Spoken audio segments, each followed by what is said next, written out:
So yesterday we started discussing angles, and we'll continue with that today. So first thing we need to talk about is what are called adjacent angles. Angles are adjacent if they share a vertex and one side but have no common interior points. In other words, what this means is that they're right beside each other. So another word for adjacent is the term beside, or even next to each other. That's another way of thinking of it. So if you look at this diagram, we have angle RSP, and we have angle PST, Those two angles are considered adjacent angles. They're right next to each other. They share one adjacent side, and that is the ray SP. So they share that side, but they don't overlap each other. They just butt up right next to each other. Now, what we're going to talk about today is what's called the angle addition postulate. It's very similar to the segment addition postulate, where with the segment addition postulate, the segments added up to the whole segment length. With the angle addition postulate, you really actually have three angles in this picture. You've got the two that I already highlighted. So you've got angle RSP, like before, and you have angle PST. So you've got kind of a top angle and a bottom angle. But then you also have a third angle, which is the entire or whole angle. In this case, angle RST. Well, all the angle addition postulate says is, if you add up the two smaller angles, they have to equal the large angle. So that's what this fancy looking equation right here is saying.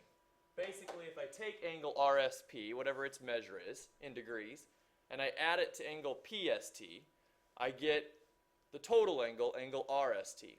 Another easier way to think of this is that the top angle plus the bottom angle has to equal the whole angle. So let's look at an example. This example asks us to find the measure of angle EFG.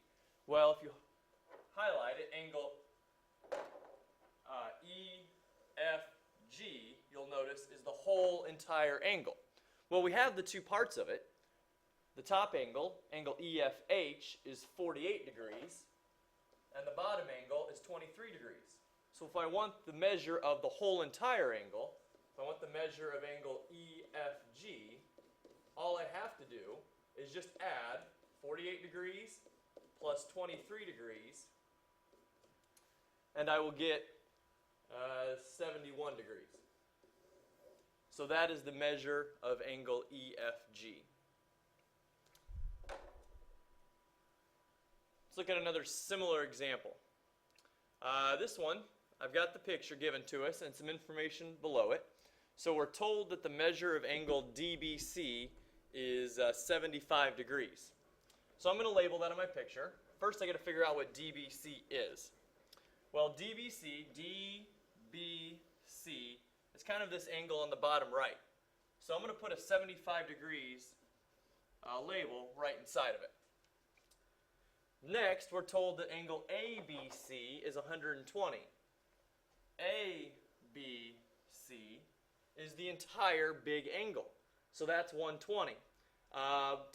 To not be confused as to which angle is that, I'm actually going to kind of write it out here on the outside. Then I know that the whole angle is 120. The question asks us, what is the measure of angle ABD? Well, ABD is kind of this top left angle. It can't be as big as 120 because 120 is the whole angle. It's the biggest one. So what I have to do in order to find the measure of angle ABD is I have to take the total of the two angles, 120, and I have to subtract the one angle I know, which in this case is the 75. And what I end up with, 120 minus 75, is 45 degrees.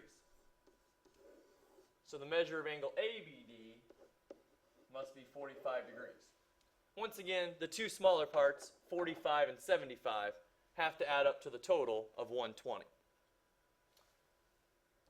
All right, last example. This one's slightly more difficult. For one thing, there's no picture given to us, and then as you can also see, there's x's involved, so it's going to be algebraic. So let's draw the picture. You'll have to do this on your assignment, so make sure you follow along. It tells us to let n be in the interior of angle LMO. So what I know is I have to have n, which is a point, and I have to have an angle LMO. So I'm going to start by drawing an angle. You can look however you want it to look, but I'm going to draw something like this, and I want to label it LMO. So M, which is in the center, has to be my vertex point. So this point in the corner has to be M. L and O are then just two other points on the two rays. Now what I'm told is that N has to be in the interior of that angle. Interior means inside. So somewhere in here, there's a point N. Don't worry, that's not your bell. So in order to solve this problem, I actually am going to have to draw a ray through N so that I end up creating two adjacent angles. All right, now we're going to label the information. So we're given that angle LMN equals 3x plus 1. Well, LMN is that top left angle, so I'm going to label 3x plus 1 inside of that angle. Next, we're told that angle NMO is x minus 5. NMO, I'm going to put x minus 5 inside of that. And then last, we're told that LMO, well, LMO is the whole angle, is 108 degrees. So I'm going to put that on the outside, 108 degrees. That's our total. We want to first solve for x. This is very similar to some of the algebraic problems we did with segments.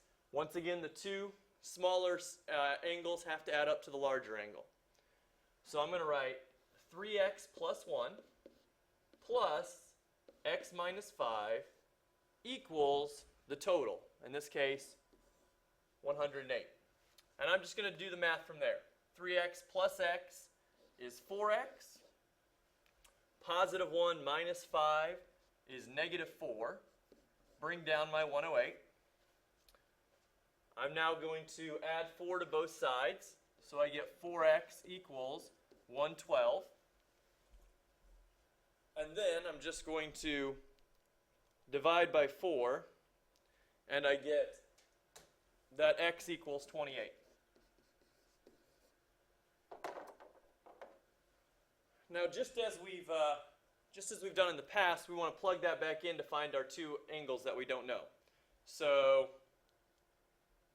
if I plug it into 3x plus 1, if I take 3 times 28 plus 1,